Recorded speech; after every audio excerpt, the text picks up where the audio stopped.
আসসালামু আলাইকুম আপুরা ভাইয়ারা, সবাই কি তখন ভালো আছেন? আলহামদুলিল্লাহ, আমিও ভালো আছি। আজ সহজভাবে শীতের একটা রিং পুলি পিঠার রেসিপি নিয়ে চলে আসলাম আপনাদের মাঝে। পিঠাটা দেখতে যতটা লোভনীয়, খাইতে তার চেয়েও বেশি দুর্দান্ত স্বাদ, আর কম সময়ে তৈরি করে নিতে পারবেন।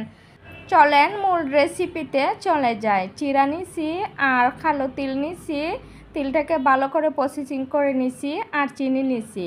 পুর পিঠার জন্য পুর তৈরি করব অন্যরকমভাবে, ভিন্ন স্বাদের পুর খাইতে বেশি ভালো লাগে। চুলাতে কড়াই বসাইয়া চিড়ে দিয়ে দিতেছি। কড়াই যে সময় গরম হয়ে আসছে, এখন চিরাটাকে হালকা করে ভাজা ভাজা করে নেব।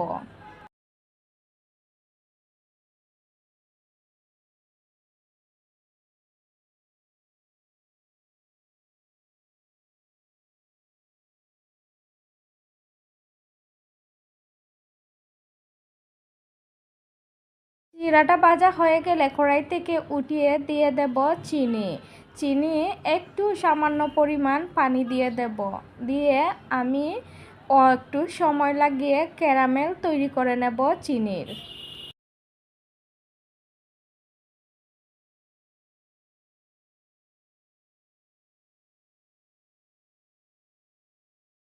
চিনিটা ঘন হয়ে একটা ক্যারামেলের তৈরি হয়ে গেছে। এখন আমি দিয়ে দেব চিরা, ভাজা চিরা, আর দিয়ে দেব তিল। তিলটাকে বাজিয়া গুঁড়া করে রাখছি, সেই গুঁড়া করা তিল দিয়ে দেব। দিয়ে দেওয়ার পরে এখন পুরটাকে আমি তৈরি করে নিব। চিরা দিয়ে পুরটা তৈরি করে খাইয়া দেখুন, পিঠাটা আসলেই অন্যরকম একটা টেস্ট পাওয়া যায়। ভিন্ন রকম স্বাদের পিঠা খাইতে অবশ্যই আমাদের সবারই কম বেশ ভালো লাগে।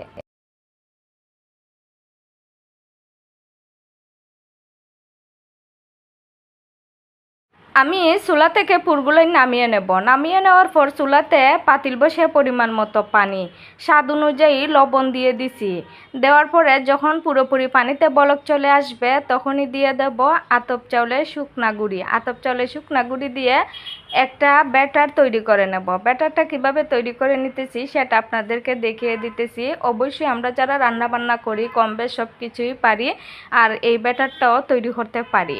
তো আতপ চাউলের শুকনা গুঁড়ির ক্ষেত্রে ব্যাটারটার পানির পরিমাণটা একটু বেশি লাগবে, আপনারা আপনাদের পরিমাণ অনুযায়ী দিন। আর ভিজা গুঁড়ির জন্য পানির পরিমাণটা কম লাগবে। প্লিজ আপুরা ভাইয়ারা চ্যানেলটা সাবস্ক্রাইব করে পাশে থাকুন, লাইক কমেন্ট করুন, আর ভিডিওটা ভালো লাগলে শেয়ার দিয়ে দিন।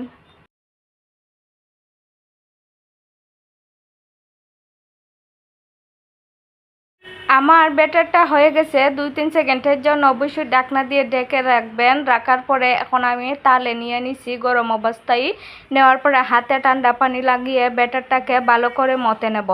যতটা ভালো করে ব্যাটারটা মতে নিতে পারবেন ততটা পারফেক্টভাবে একটা ডো পিঠার জন্য তৈরি হয়ে যাবে। আর পিঠার ডোটা মতে নেওয়ার পরে অবশ্যই একটা ঢাকনা বা ভিজা কাপড় দিয়ে ঢেকে রেখে দেবেন। না হলে পিঠা করতে করতে কিন্তু পিঠার যে ডোটা সেটা কিন্তু বাতাস লাগলে পর শক্ত হয়ে যায়। আমি গুল একটা লেচি বলে নিছি, উপরে গুড়ি ছিটিয়ে দিছি। দেওয়ার পরে গুল একটা রুটি বেলে নেব।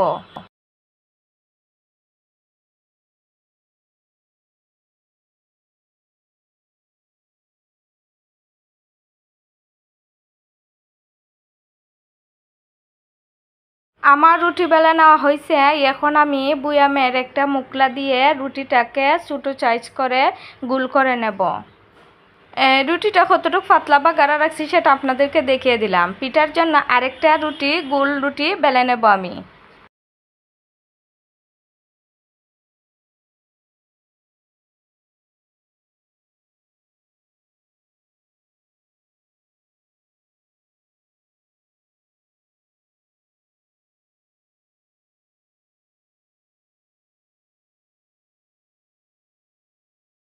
আমি ছোটো একটা লেচি নিলাম। নেওয়ার পরে গুল একটা পাতলা রুটি বেলে নেব।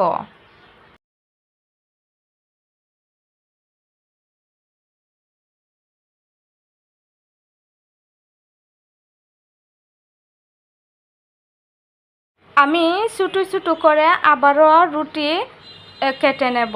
আপনাদের যদি এরকম কাটনি না থাকে তাহলে আপনারা পানির বোতলের মুখলা দিয়েও এভাবে ছোটো ছোটো গোল গোল রুটি কেটে নিতে পারেন।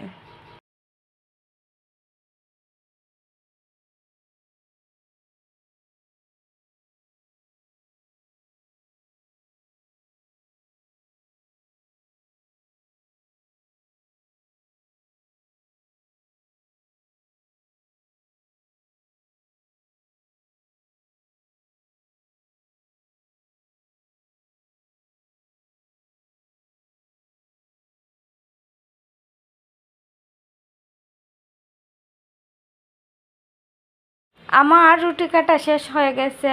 এখন আমি মধ্যখানে রিংয়ের মতন একটা ডিজাইন দিয়ে দিতেছি পিঠাতে দেওয়ার জন্য।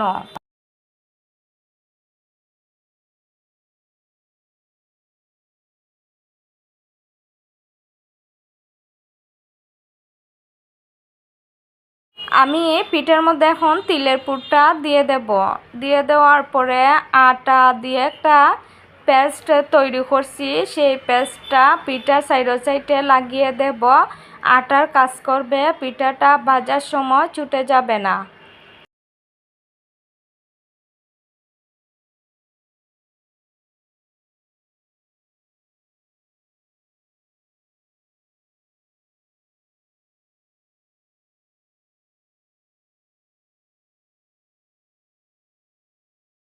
এখন আমি পিঠাটা হাতে নিয়ে আলতোভাবে মুখটাকে বন্ধ করে দেব, দুই আঙ্গুলের সাহায্যে চাপ দিয়ে।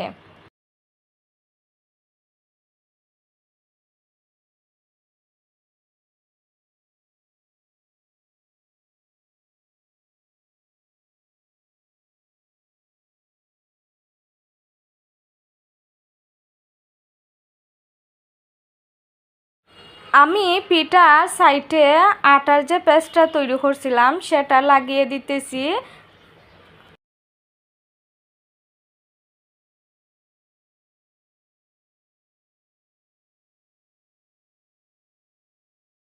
আমি এক এক কইরা রিংগুলাইন পিঠার উপরে বসিয়ে দিতেছি। এতটা চাপাচাপি লাগবে না, হালকাভাবে চাপ দিয়ে রিংগুলাইন বসিয়ে নিতে পারেন। বাজার সময় কিন্তু একটু ছুটে যাবে না। আর যতগুলাইন রিং আপনারা বসিয়ে নিতে পারেন ততগুলাইনই বসাবেন, আর আপনাদের চয়েস মতন বসিয়ে নেবেন। আমি অনেকগুলা রিং বসিয়ে নিলাম। আসলে পিঠা তো অনেকভাবে খেয়েছেন, এভাবে অন্যরকম পুর দিয়ে পিঠাটা তৈরি করে খাইয়ে দেখুন, আসলে অনেক ভালো লাগে। আর স্বাদের পিঠা, ভিন্ন ভিন্ন ডিজাইনের পিঠা দেখতে যতটা সুন্দর, খাইতেও কিন্তু তার চেয়েও দুর্দান্ত স্বাদ লাগে। তো একবার হলো বাসাতে এই পিঠাটা আপুরা ভাইয়ারা ট্রাই করে দেখবেন, খুবই কম সময়ের মধ্যে এই পিঠাটা তৈরি করে নিতে পারেন। আমি অল্প একটু ডুর মধ্যে ফুড কালার দিয়ে দিছি, আপনারা না চাইলে ফুড কালারটা স্কিপ করে দিতে পারেন। রান্না করা খাওয়ার হলুদও অ্যাড করতে পারেন এইখানে ফুড কালার হিসেবে। তো আমি একটা পিঠা একই নিয়মে আপনাদেরকে তৈরি করে দেখাইয়ে দিতেছি।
আমি অনেকগুলা পিঠা তৈরি করে নিছি। এখন চুলাতে চলে যাব। চুলাতে পাতিল বসে পানি দিয়ে দিছি। পানিতে যখন পুরোপুরি একটা বলক চলে আসবে তখনই দিয়ে দেব পিঠাগুলাই এক এক কইরা ছিদ্রযুক্ত একটা তাল নিছি, তালের মধ্যে দিয়ে দেব সিদ্ধ দেওয়ার জন্য। আর সিদ্ধ দিতে তেমন একটা সময় লাগে না, 7-8 মিনিট সময় লাগে পিঠাটা সিদ্ধ হইতে।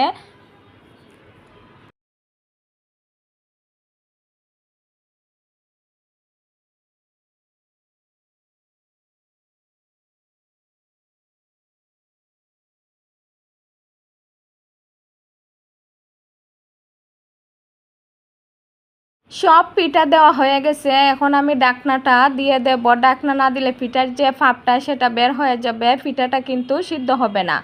আর আমার পিঠাটা সিদ্ধ হয়ে গেছে। এখন আমি চুলা থেকে এক এক করে সব পিঠাগুলাই নামিয়ে নেব। আপনারা যদি মুখরোচকভাবে পিঠা খাইতে চান তো কয়েকটা পিঠা বাজ্যা নিতে পারেন। তো আমি কয়েকটা পিঠা বাজ্যা নিলাম আর কয়েকটা পিঠা ফাঁপে দিয়ে দিলাম। তো আমার পিঠাগুলান হয়ে গেছে। দেখেন একবারে রিংগুলান কিন্তু একেবারে পিঠার লগে সেট হয়ে গেছে। একটা রিংও কিন্তু এদিক সেদিক হয় নাই, ছুটে নাই। আর পিঠাটাও দেখতে খুবই লোভনীয়, খাইতেও কিন্তু দুর্দান্ত স্বাদ, তিলে ভরপুর পিঠাটা। আসসালামু আলাইকুম, সবাই ভালো থাকবেন। অন্য আরেকটা সহজ শীতের পিঠার রেসিপি নিয়ে চলে আসবো আপনাদের মাঝে। সবাই ভালো থাকবেন, সুস্থ থাকবেন। সবার জন্য ভালোবাসা ও দোয়া রইল। আল্লাহ হাফেজ।